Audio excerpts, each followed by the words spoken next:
Manheru akanaka hama kwose kwamungadai makateya nzeve muri kunyika dzakatikomberedza, munyika yedu yeZimbabwe nekumativi mana ose.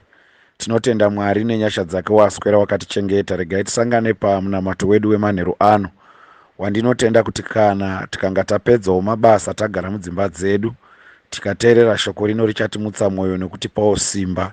Mwari vari mubatsiri wedu. Makadini hama dzangu, ndinokutendai mose uye ndine rudo nemi. Takasanganiswa naMwari kuti vemhuri imwe chete yokutenda. Tine shoko ratinoverenga pa1 Timothy chapter 5. Izvi zvinozikanwa ende zvinotendwa kuti Timothy itsamba yakanyorwa nemaapostoro kuvahedheni, maapostoro wedu apostoro Paul achiinyora kujaya kana kumukomana waakanga aine faith naye, waaitenda kuti mudiki pazera asi mukuru pakutenda pamweya. Unomunyorera achiti kana wazosara yeudzira vanhu chinhu ichi chipi, ndopaanoti asi kana munhu asingachengeti wekwake. Ndobva aenderera mberi akati asi zvikuru veimba yake, warasha kutenda, wakaipa kukunda munhu usingatendi kana kuti usinganamati.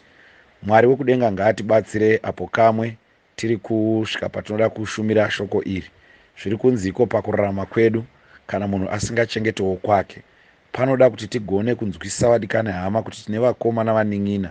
Imwe nguva tisu takapiwa mukana naMwari, we have been given opportunity yekuti tigone kuwanawo zviri nani kudarika vamwe. Hazvina kunzi uwane zvive zvako. Bhaibheri shoko raMwari rati asi kana munhu asingachengete wokwake. Zviri pachena kuti pane vasingachengete vekwavo asi vachichengeta vekumwe. Mwari wekudenga ngaatipe rudo rwechokwadi rusi rwokunyengera. Unozviziva here kuti pane vanonzi vekumwe, veimba yako chaivo ndo vawakabarwa navo. Makabarwa muri vashanu, asi unozozviona kuti mudikani pakubarwa muri vashanu kudaro une shamwari dzimwe nedzimwe hama dziri kunze paava vawakabarwa navo. Unovaitira zvinhu zvakanaka zvekuti vanokutenda, vanokona uri munhu anonamata Mwari zvikuru, vanokufarira, vanokuremekedza, uye vanototi kana uchinge usimo muupenyu hwavo zvavo hazvifambe. Asi veimba yokwako hapana kana chimwe chete chawati waita. Unozviziva here mudikani hama kuti unogona kupawo mwana wababa wako kana wamai vako mari yokuti tanga kuita chimwe chinhu. Mwana wababa wako namai vako haafa akakukanganwa, uye munamato waanoita wakakura kudarikawo mutorwa. Mutorwa anofara zvinhu zvakakunakira iwe, asi musi wazvinokuipira unodzokera kuhama yako weimba yako. Zvakafanira kuti kana muri pamuri kufara nehama idzo dzokufara nadzo asi usina weimba yako, ukapunzika ukadonha, vanogona kubata munun'una kana mukoma kunyangwe asina kana sendi raatawana kubva kwauri, asina kana chaata arisivha kubva kwauri. Ndiye anogona kuuya kutangisa kufambisa zvinhu zvako nekuti ndewako. Bhaibheri shoko raMwari rati asi kana munhu anoti anonamata asingachengeti wokwake. Zviri pachena kuti vadikane hama, shoko raMwari rinofanira kutangira mukati mwokwako, muimba yako.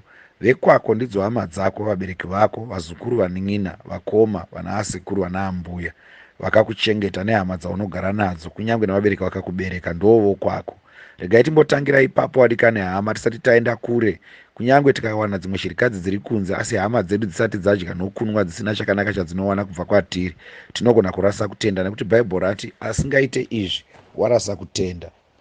Mwari kudenga ngaatibatsire manheru ano apo tichanga tiri kurarama tikwanise kunzvera zvakanyanya shoko iri. Hanzi zvikuru veimba yake.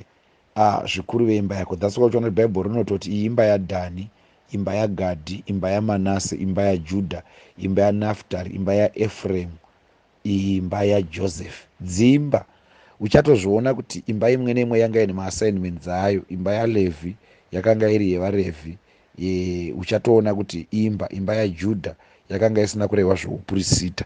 Saka uchaona kuti kana pachinzi zvikuru veimba yake, une imba yako yauri belongs to, inoda kuti ichengetwe. Manheru ano shoko iri harifaniri kungoguma chete nekuti haritaura. Kana uri munhu anoda kuva nokutenda nokunamata kwechokwadi, tanga manheru ano kurangarira veimba yako.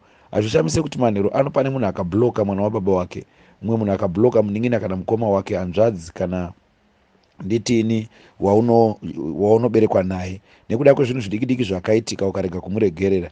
Asi uri munhu anofara zvikuru navatorwa, uchivatumira airtime nezvimwe zvinhu zvose, une mufaro wako mukuru zvikuru. Asi regai nditi bhaibheri shoko raMwari raburitsa pachena richiti kana munhu asingachengete veimba yake wakaipa. Ndau ndikuudze mudikana hama kuti wakaipa kana uine nguva usingarangarire hama dzako. Hanzi wakaipa kukunda munhu asinganamati. Zvoreva kuti munhu asinganamati ari nani nokuti akagara asina mutemo waMwari uri mahana yake. Ko iwewe mutemo waMwari wakaisepi zvawakapiwa shoko ukasarichengeta? Paul achirayira kuna Timoti nyaya iyi haasi kutaura nyaya yekutamba nayo. Uchanzwa achiudza Timoti zvakare anti uzive chinhu ichi kuti pamazuva ekupedzisira nguva dzekutambudzika dzichasvika. Anoendera mberi achiti nokuti vanhu vachava vanozvida, vanhu vasinganamati, vane mufananidzo wokunamata asi vakarasa simba. Rozoti ufuratire vanhu vakadaro. Hanzi pakati pavo varipo vanopinda mukati medzimba vachiverevedza vachitapa zvikadzi zvakaremadzwa nezvivi. Ndiyo nguva yatiri vadikana hama, ine vanhu vane mufananidzo wokunamata Mwari asi vakarasa kutenda. Ndozviziva kuti pashoko iri rine wariri kutotaura manheru ano akarasa kutenda, asingafambidzane nehama dzake, anotaura zvakaipa pamusoro pehama dzake. Shoko iri rakamboprofitwa naSoromoni kubhuku yaDhavhidhi. Rakambotaurwa shoko irori iri richinziro namapisarema chapter 50 pai anoritaura zvakanaka Dhavhidhi achitiko, unovenga mwana wababa wako, unoita zvakaipa pamusoro pehama yako, hanzi unoita makuhwa nekuvenga hama yako yokuberekwa nayo. Uiverenge mapisarema chapter 50 kutangira pavhesi ya18, 19 ne20. Pa21 ndo painozoti zvinhu zvawakazviita ndikaramba ndinyerere ukafunga ndakafanana newe. Vadikane hama, kurudziro yangu neshoko rangu ngatidananei, titangire mudzimba dzedu. Kana tiri 4 pa4 hwedu ngatiyananei, kana tiri 5 paushanu hwedu ngatiyananei kutanga, tozoyanana nedzimwe hama maextended family asi tatanga isi pachezvedu. Zvikuru weimba yake. Hanzi ukaona usingawadzane naye warasa kutenda. Unogona kufunga kuti unako kutenda wakakurasa. Ende munhu akarasa kutenda anosara ine ndimi dzakawanda, but asina kutenda. Munhu akarasa kutenda anosara achiparidza vhangeri nekuti akakirema nezvimwe zvaakaziva paakazviverenga, nezvimwe zvaakanzwa zvichitaurwa asi arasa kutenda. Kutenda kwechokwadi ndekwekudzoka muhama yako uve submissive kuhama dzako, kunyange wakatadzirwa iwe yanana nadzo. Manheru anotaura kuti patinonamata uzive shoko iri kuti iwe nehanzvadzi yako munotaura mose here. Ukapedzera kuitira zvakanaka mwana wababa wako rini. Wadiwa nguva tozva wakaropafadzwa naMwari, uunganidzewo kamari kana kumutoresa drivers license kana kuita chimwe chinhu chinooneka chekuti iwe unotendawo kuti ndakaitirwa izvi nehanzvadzi kana namukoma. Mwari wekudenga ngaatibatsire manheru ano. Dzingava hama dzakakubereka, vabereki chaivo, vamwe vava vasharukwa, wamboti waendesa weri paketi yeshuga kana kuendesawo kunyange masiripasi kana majombo nguva ino yekunaya anogona kungotengwa $10 majombo, otifudzisai mombe nerencoat oendesa neamburera. Vadikane hama, kutenda hachisi chinhu chokutamba nacho. Hanzi kana munhu asingachengete weimba yake warasa kutenda. Zvikuru munhu uyu wakafananidzwa nemunhu usinganamati. Mwari ngaatibatsire vadikane hama. Hongu unogona kunge une zvikonzero, ningayanana naye nekuda kwekuti haatendi, anotenda vamwe vaMwari, kana kuti anonamata chechi yakasiyana neyangu, kana kuti iye achitori munyika yendinonamata. Kuita rudo hakunei nokuda kwekuti munhu unorarama sei. Imwe nguva ndiyo nzira yekuti ungamutendeutse nayo.